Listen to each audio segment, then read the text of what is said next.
Uminom ka ng tea. Yes, sir.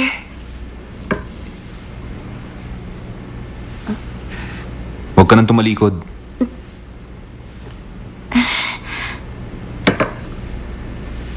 Sir, alam ko po na hindi niyo ako pinatawag para lang uminom dito ng tea. Ano bang pag-uusapan natin?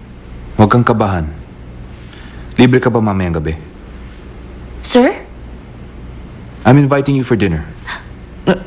Ako? For dinner? Ayaw mo ba? Hindi.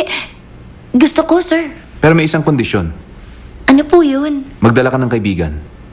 Ang pinakamalapit mong kaibigan. Okay, sir. Para po bang date ito? Date talaga.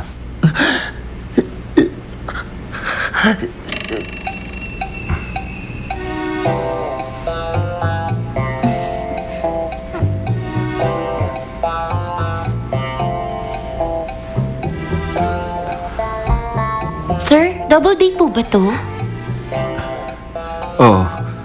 Parang ganun na nga. Ang ganitong sitwasyon, akala ko sa pelikula lang nangyayari.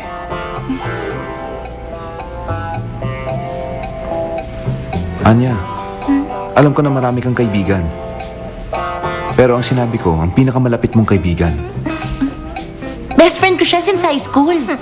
Si Jamie sana isasama ko, pero medyo hindi na kami close ngayon. Pinalitan mo ang best friend mo? Ang dahilan kaya niyaya ko kayo for dinner.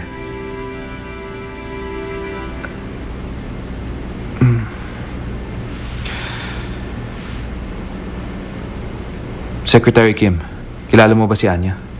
Ha? Si Anya, hindi makatulog na may nakatalikod sa kanya. Naniniwala siya na makukuha lang siya ng lalaki kung tatagal ito sa laro niya. Kaya pagtiisan mo siya.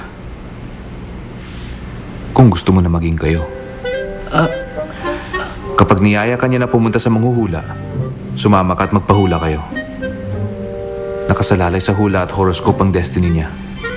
At mahilig din siya sa celebrities. Paanong... Bukas ng konti ang banyo. Tuwing dumudumi siya. Tapos tawa siya ng tawa. Tapos itatanong niya sa'yo, mabaho ba? At pagkatapos niya maligo, 7 facial creams ang ilalagay niya. Ibili mo siya ng moisture cream ngayon. Dahil naubos na niya. Sir... Ingatan mo siya kung mahal mo siya. Enjoy your dinner.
Kakainis.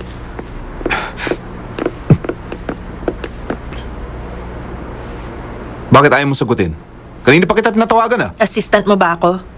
Hindi ako empleyado na pwede mong utusan. Bakit ba ang yabang mo magsalita? Sino ka ba? Alam mo ba ang ginawa ko ngayon para lang makita ka? Ayoko malaman. Alis dyan. Ngayon ayaw mo nang may malaman tungkol sa akin? Dapat malaman mo, naghalikan na tayo eh.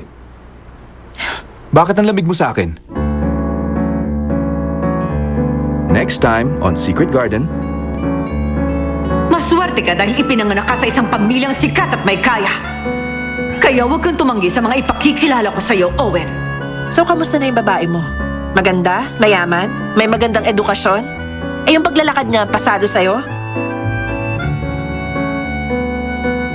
Nagsiselos ka ba ha?